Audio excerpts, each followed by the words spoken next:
What's going on, guys, and welcome back to another video. So here's what's happening right now. There's a lot of changes going on. There's a lot of lawmakers that are fighting for certain pieces of what they want. The Build Back Better Act. There's the America Competes Act that was passed. We have reports that some are wanting to do more for the American people, but others are worried about inflation, and we need to address the whole pandemic, and everybody's going different directions. Now, here's the reason I bring this up. Because the reports are indicating that nothing's going to change. That right now, both the Republican Party, the Democratic Party, the House, the Senate, everybody's going different directions. And this is going to cause a lot of concern. Because right now, there's no real direction. We don't have much leadership, according to many reports. Now, here's what I can tell you. Right now, the one thing that we know is going to happen is the Federal Reserve is going to come in. They're going to raise rates to hopefully bring down inflation. That's the only thing that we know is going to happen. But outside of that, everything else is currently up in the air. But here's what did happen today. Now, some people are saying the bill passed. The House passed the bill. The House passed a bill. They didn't pass the biggest bill in the world. They didn't pass the most pressing bill, which would actually be the government funding bill. They passed the America Competes Act. This passed in the House of Representatives 222 to 210. Now, this bill will head over to the Senate. And in the Senate, it needs to get 60 votes. It needs to get all Democratic voters, plus it needs to get at least 10 Republicans. This is going to invest $52 billion towards creating more semiconductors chips here in the United States. There's other things in this bill as well, but this is the main reason. This, taking semiconductors and creating them here on U.S. soil, is going to be huge because this would actually eliminate the need for us to buy them overseas, in other countries, where those countries could be impacted due to COVID.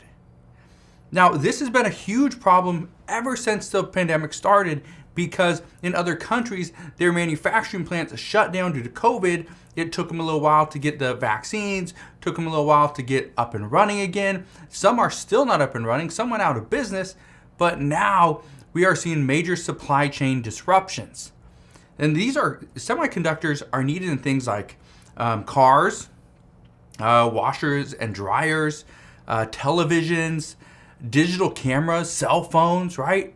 Almost anything electronic we need a semiconductor for. Well, here's what I can tell you. Some people are saying that we should have been dealing with this issue months ago. However, some say that this wasn't the most pressing issue during the peak of the pandemic. And now they're saying we're getting there. We're getting close to where this is something that we need to address. Now, here's the reason I want to bring that up. Because right now what we're seeing is we are struggling with supply chain issues, which creates worker shortages. Worker shortages just really hurt us with the supply chain issue even more. And then now we have high inflation. We got our unemployment actually went up to 4% today. So that's not great according to some. And then we still got 6.5 million Americans that are out of work. So right now some are saying, how do we solve this problem? But what really is the problem? Now, just so you know, every single Democrat voted for this bill but one. Every single Republican voted against this bill but one. And here's what we know.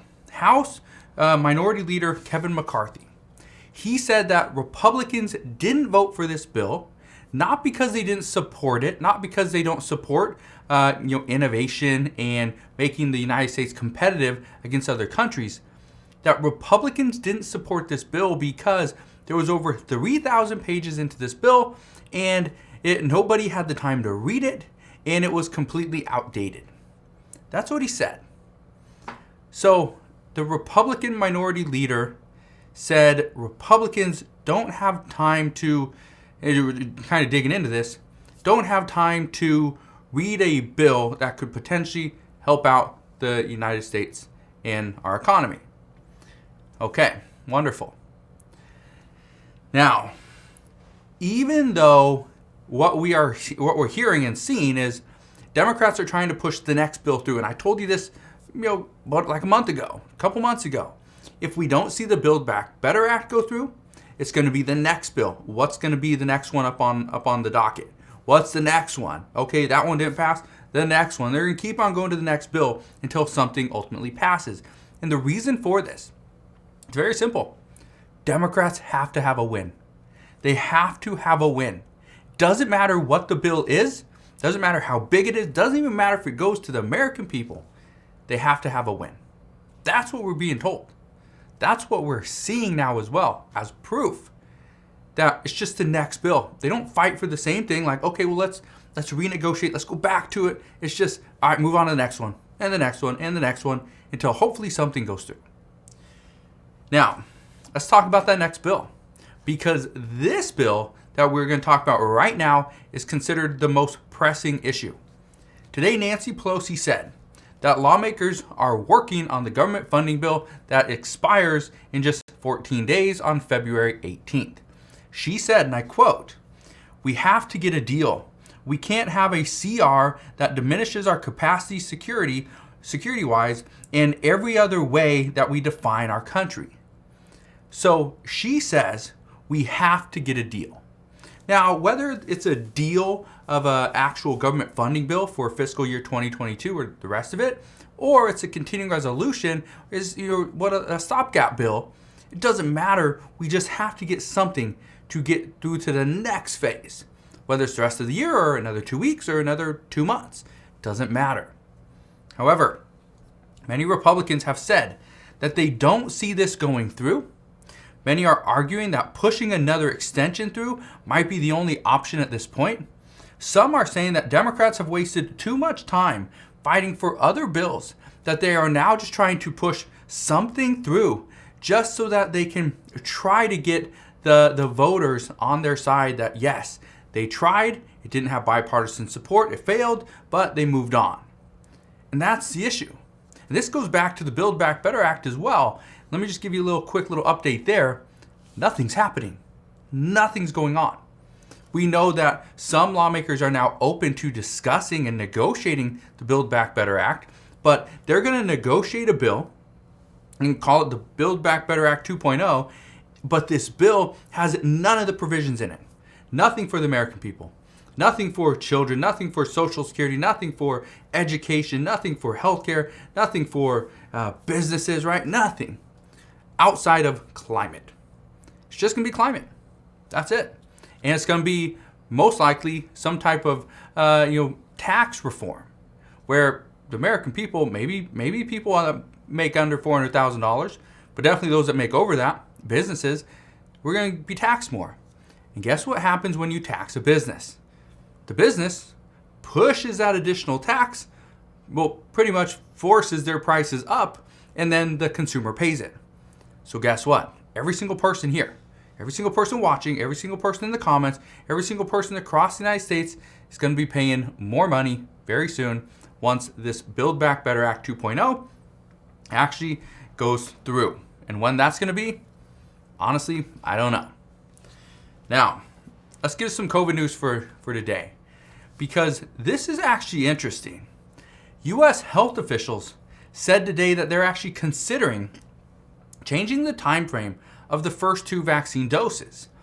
Originally and currently, you would wait 2 weeks between your first dose and your second dose. Those are kind of your waiting weeks.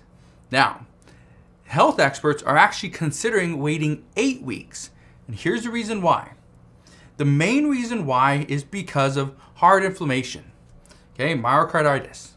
The reason for waiting 8 weeks is because it would reduce the risk of heart inflammation, and according to reports, it would actually increase the effectiveness of the first dose.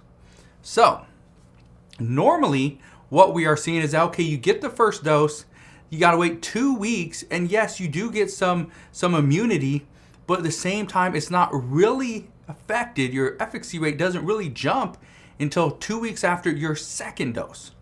Okay? But what we didn't know is the first dose actually contributes to that efficacy rate. You just gotta wait a little bit longer. So, some are saying that this is a really good move. Some are saying that this is a bad idea because now we're changing things.